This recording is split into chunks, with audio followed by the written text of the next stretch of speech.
د افغانستان کرکټ ملي لوبډلې پخوانی کپتان ګلبدین نایب د اوسني کرکټ بورډ چیرمن فرخان یوسفزي په اړه خوله خلاصه کړه چې د فرخان یوسفزي په اړه یې څه ویلي دي او فرخان یوسفزي ته یې څه لیکلي دي او څه یې ویلي دي ټول په همدغه ویډیو کې تاسو ته درښایو. خو ملګرو دغه ویډیو تر پایه سره وګورئ او زموږ یاران ټي وي یوټیوب چینل ضرور درسره سبسکرایب کړئ.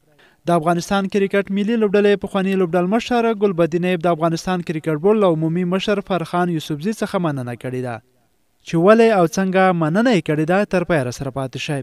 ګلبدین نایب چې د افغانستان کرکټ ملي لوبډلې مشر هم پاتې شوی، هغه په شپږیزه کرکټ لیګ کې بیا د بو ساتونکو لوبډلې لوبډل مشر و.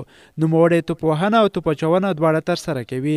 ګلبدین نایب په خپل ټویټر باندې په یو ټویټ کې د کرکټ بورډ له عمومي مشر فرخان یوسفزي مننه کړې ده. هغه په خپل ټویټ کې ویلي دي چې فرخان یوسفزي د لوبغاړو څخه پوره ملاتړ کړی دی. نوموړي د فرخان یوسفزي د ښې روغتیا غوښتنه هم کړې ده. د یادولو ده چې ګلبدین نایب تر نړیوال جام مخکې د افغانستان کرکټ ملي لوبډلې لوبډل مشر و.